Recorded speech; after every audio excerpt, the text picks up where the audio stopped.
অভিজ্ঞতার সঙ্গে এই মুহূর্তে যে খবর দেব, এসআইআর নিয়ে এনুমারেশন ফর্ম জমা দেওয়ার পর্ব ইতিমধ্যেই শেষ হয়েছে। আর কয়েকদিনের মধ্যেই শুরু হবে খসড়া তালিকা প্রকাশের কাজ এবং এসআইআর এর তারপরেই শুরু হবে শুনানি। আর সেই শুনানিতেই ভোটারদের বাড়িতে চিঠি দেবেন সংশ্লিষ্ট বিএলওরা।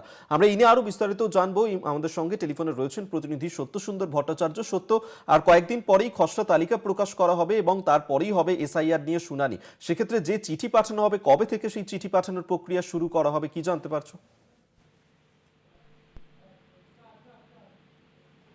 তালিকা প্রকাশিত হতে চলেছে রাজ্যে এবং তার আগে রিচেকিং হচ্ছে বিএলওদের কাছে যে সমস্ত তারা বিভিন্ন ভোটারের ক্ষেত্রে যে সমস্ত তথ্যের অসঙ্গতি পাচ্ছেন এনুমারেশন ফর্মের থেকে, সেইগুলো তারা রিচেকিং করছেন এবং তার ভিত্তিতে কিন্তু তারা এখানে ডিজিটাইজেশন যে প্রক্রিয়া, সেই প্রক্রিয়া তারা করছেন।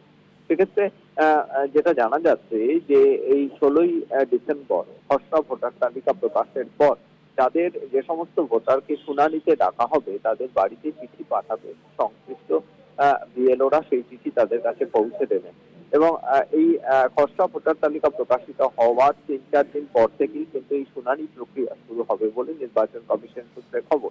সেক্ষেত্রে শুনানিতে শুধুমাত্র ইআরও এবং এইআরওরা থাকবেন, এছাড়া মাইক্রো অবজারভার সেই শুনানিতে উপস্থিত থাকতে পারেন এমনটাই কিন্তু জানা যাচ্ছে।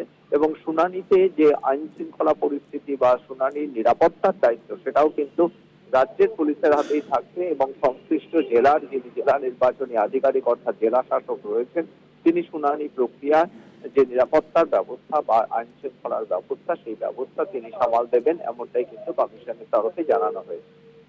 ধন্যবাদ সত্যসুন্দর ভট্টাচার্য আমাদের সঙ্গে টেলিফোনে ছিলেন প্রতিনিধি। অর্থাৎ এই যে এসআইআর এর শুনানি পর্ব শুরু হবে এবং 16ই ডিসেম্বর খসড়া তালিকা প্রকাশ করা হবে এবং সেক্ষেত্রে তারপর যাদেরকে শুনানিতে ঢাকা হবে, যে সমস্ত ভোটারকে, তাদেরকে তাদের বাড়িতে চিঠি দেওয়া হবে এবং সেই চিঠি দেবেন সংশ্লিষ্ট বিএলও। খসড়া ভোটার তালিকা প্রকাশের পর বিএলওরা এই চিঠি দেবেন।